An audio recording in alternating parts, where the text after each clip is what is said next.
guys, welcome back. It's part 3. Appreciate each one of y'all that have stuck with me through this whole little process right here. What I'm going to be doing today on this particular knife here is just going ahead and finishing it up. That'll get you the finished product on the knife. It's pretty much all that I'm going to do to it without a little bit of honing maybe later down the road and stuff to kind of perfect the edge to what I wanted. This is more of a belt sanded grind on it with a little bit of sharpening just here and there, nothing major with it. I'm gonna make a knife sheath for this here. No, actually I've already made the knife sheath, but it's gonna be a while before you guys see it actually go up.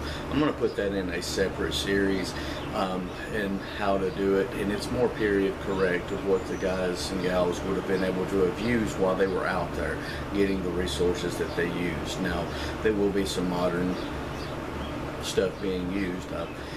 Getting enough backstrap and saving enough of it is just real hard for me as far as the sinew and stuff like that, so I do buy artificial sinew.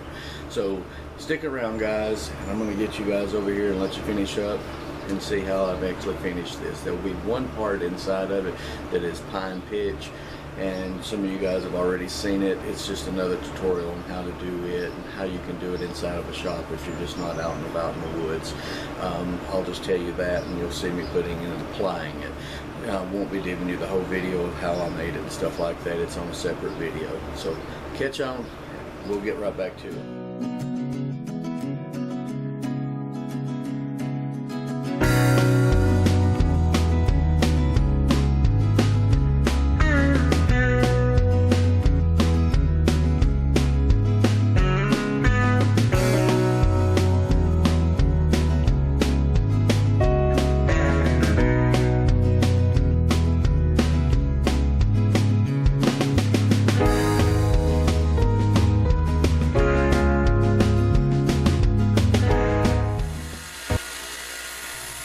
Alright, so now we're putting a polish on this.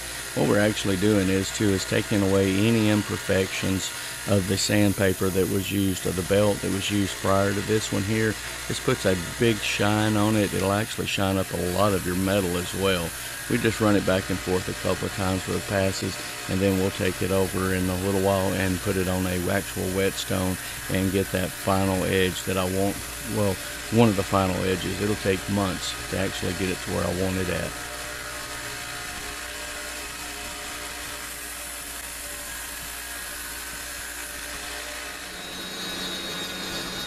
I'm using a Dremel here with a sanding drum. What I'm doing is just actually getting everything to kind of come down and meet up to where I want it to meet for when I come back and put the pine pitch in. I'm using a heavier sanding drum so that I can go ahead and rough up that brass so that when I put the pine pitch in, it will actually stick inside of it. Just polishing up a little bit on the buffing wheel right there to get the handle, because I'm going to put the pine pitch in on one side, not the other. Alright, so now I'm applying the pine pitch. It'll take a little bit of heating back and forth on this here to actually get it, but it's just molding it and pushing it down inside of it. Once this hardens up, it'll be hard as a rock, and it's actually a very good glue that you can actually use, or a pitch, or whatever you want to wish to call it at that time, but it gives it an authentic kind of look as well.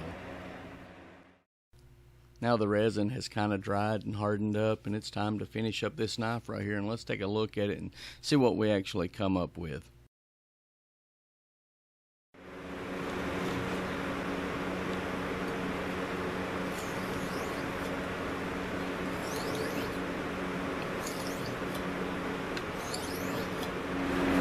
Well guys, there you have it. It's just a little Skinner knife that I kind of wanted to go on for my Long Hunter series. This is just something that I sat down and made. This is not one of the, this would be more period correct of something that they would be able to find and they would be able to get a hold of. This is not something that, this is a rendezvous type knife. For whenever I'm out and about, any of the rendezvous that I go with, this will be one of the ones that I'll take and I'll carry with me. I've got 3 more designs. Well, I don't really have design. I got 3 more that I would like to make. They're not really designs, just like this one here was.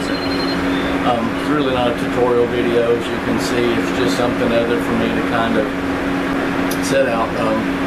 I didn't anneal the metal back down, soften it up or anything. I just went by with what was there and just didn't heat it up to remove any of the temper that was in it, and then just lightly put a small convex grind across the top of it there. So you guys can see, I put the thing just mostly for more looks than anything. It's just an old piece of brass for dust stomping threshold that I had found, and I just beat and banged on it to where I could get a flat enough piece of metal to put that on there. So it was just really, this is all, there's nothing bought here other than that piece of metal. There was a saw, so it was kind of like just doing something as in what they would have had, using the tools that they had. And of course now my tools were a lot more savvy than what they were using, but I don't have the time to sit down and do one of those, but I would like to sit down and make one kind of the old way. And maybe one day when I get older I'll have that chance.